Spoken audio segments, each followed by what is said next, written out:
बिस्मिल्लाहिर्रहमानिर्रहीम। अस्सलाम वालेकुम। मैं हूं अदील वड़ाइच। इमरान खान ने जब अपनी बनी गाला रिहाइश गाह को रेगुलराइज कराया, 12 लाख रुपए जुर्माना अदा किया, तो उनके सियासी हरीफों ने, उनके नाकदीन ने उन्हें बड़ी तनकीद का निशाना बनाया और कहा कि इल्ज़ाम लगाया कि उन्होंने हुक्मरान होने का फ़ायदा उठाते हुए ये काम किया है। रेगुलराइजेशन के अमल को एक फेवर के तौर पर बनाकर पेश करने की कोशिश की गई। तो आज एक अहम इजलास हुआ पब्लिक अकाउंट्स कमेटी का। इस इजलास में इंकशाफ ये हुआ कि पाकिस्तान मुस्लिम लीग नून और पाकिस्तान पीपल्स पार्टी के वो लोग जो बनी गाला रिहाइश गाह की रेगुलराइजेशन को तनकीद का निशाना बनाते नजर आ रहे थे, उनकी जमात के अहम लोग आज इस इजलास में बनी गाला मॉडल की हिमायत कर रहे थे। ना सिर्फ बल्कि वो ये कह रहे थे कि इस मॉडल को इस्लामाबाद के दीगर इलाकों में दीगर तामीरात को रेगुलराइज करने के हवाले से लागू किया जाए। ये मामला यूं शुरू हुआ कि गौरी टाउन है एक इस्लामाबाद का इलाका जिसके 9 फेजेस हैं। तो गौरी टाउन के 5,944 कनाल अराजी पर मुश्तमिल ये जो फेजेस बन गए, ऑडिट हुकाम ने यह कहा कि 1996 से लेकर अब तक यहाँ पर प्लॉट्स बिकते रहे, तामीरात होती रहीं, सीडीए सोता रहा, सीडीए हाथ पे हाथ धरे बैठा रहा। तो उससे कौमी ख़जाने को तकरीबन 29 अरब रुपए तक का नुकसान हुआ। लेआउट प्लान नहीं था, एनओसी नहीं था, तो ये तामीरात होती रहीं। तो उस पर केस का हल क्या हो, इस रेगुलेटर ने तो अपना काम नहीं किया, अब ये तामीरात हो गई हैं, तो अब क्या करना है। तो उस पर पाकिस्तान मुस्लिम लीग नून के मुशाहिद हुसैन सैयद साहब और पाकिस्तान मुस्लिम लीग नून के राना तनवीर साहब, जो कि इस कमेटी को हेड भी करते हैं, और पाकिस्तान पीपल्स पार्टी की शहरी रहमान साहिबा ने जो तजावीज़ दी वो आपके सामने रखते हैं। मुशाहिद हुसैन सैयद साहब ने यह कहा कि बनी गाला जो मॉडल है इसको गौरी टाउन पर अप्लाई किया जाए, इसकी रेगुलराइजेशन उस तर्ज पे की जाए जिस तरह बनी गाला रिहाइश गाह को, इमरान खान की रिहाइश गाह को रेगुलराइज किया गया है। और उन्होंने वो इस पर उन्होंने कोई तनकीद नहीं की, बल्कि इसकी वो हिमायत करते नजर आए। राना तनवीर साहब ने कहा कि जी इतनी सरमायाकारी हो चुकी है, अब इसका दरमियानी हल तो निकालना है। तो उन्होंने भी इस मामले का हल इस अंदाज में निकालने के लिए सपोर्ट किया। शहरी रहमान साहिबा ने कहा कि जो गरीब तबका है उसे मुश्किल में ना डाला जाए, यहाँ पर ज़्यादा मिडिल क्लास लोग जो हैं उन्होंने अपनी जमा पूंजी से ये तामीरात बनाई हैं, तो अब तो ये तामीरात हो गई हैं, तो बनी गाला अगर रेगुलराइज हो सकता है तो उसी तर्ज पर इसे भी रेगुलराइज किया जाए।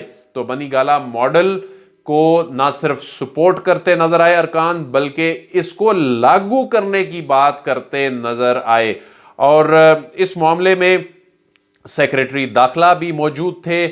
इस मामले पे चेयरमैन सीडीए आमिर अहमद अली भी मौजूद थे। और आमिर अहमद अली ने क्या बात की वो भी बड़ी अहमियत की हामिल है। उन्होंने कहा कि जो इस्लामाबाद में ये जो रिहाइश गाहों का और रेगुलराइजेशन का जो मामला है, इसमें ये इस्लामाबाद का बहुत बड़ा इशू है। ये इशू पैदा कैसे हुआ? उन्होंने कहा कि ये कसूर जो है ये किसका है? ये शुरू होता है कसूर 1960 से।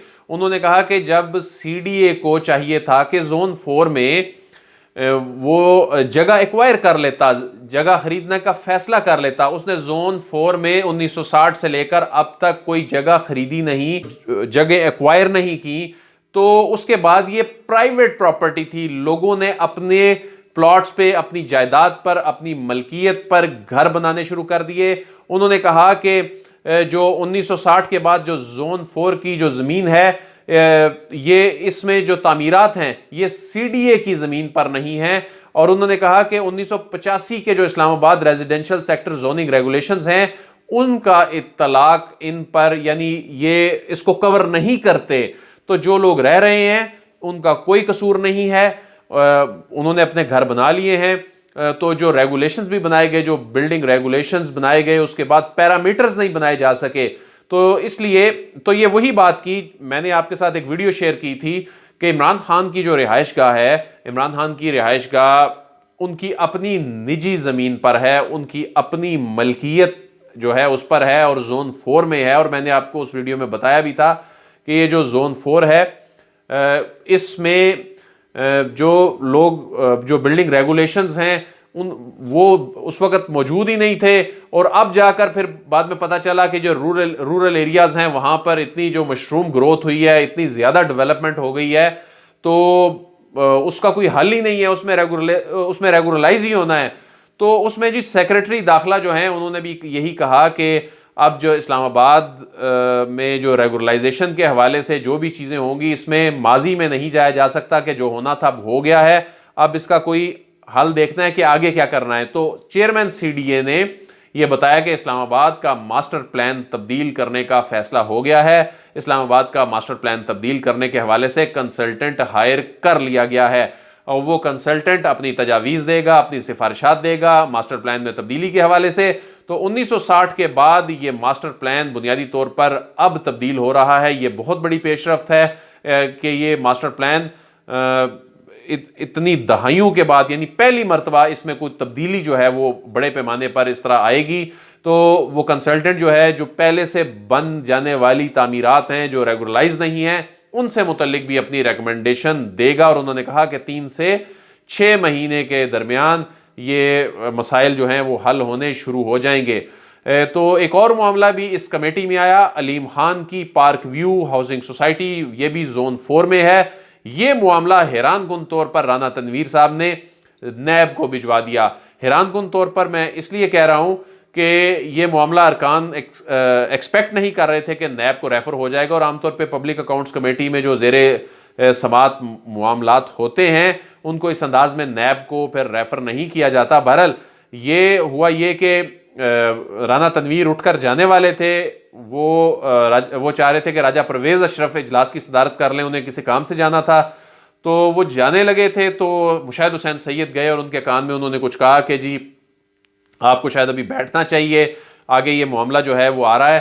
تو پھر جب علیم خان کا پارک ویو ہاؤسنگ سوسائٹی کا معاملہ آیا تو انہوں نے اس معاملے کے حوالے سے فوری کہا کہ جی یہ ہم نیب کو ریفر کر رہے ہیں۔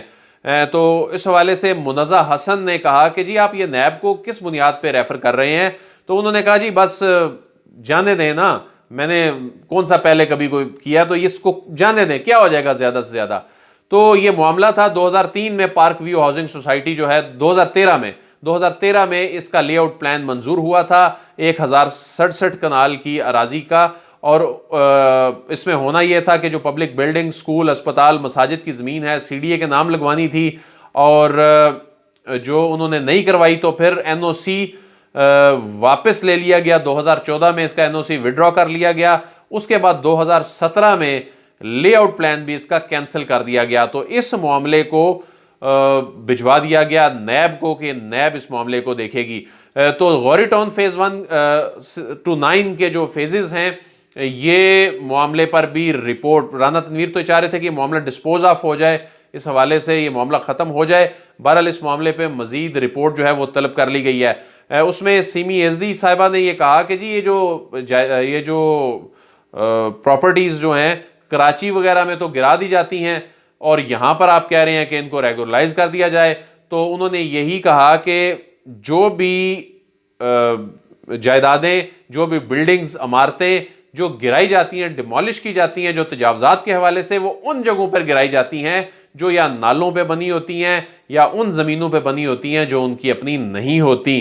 تو یہ زون 4 میں جو لوگوں کے پاس زمینیں ہیں، یہ جو گھر بنے ہوئے ہیں، یہ ان کے اپنے ہیں، ان کو اب ریگولرائز کیا جانا ہے۔ عدیل وڑائچ کو اجازت دیجیے، آپ سے پھر ملاقات ہوگی۔ اللہ حافظ۔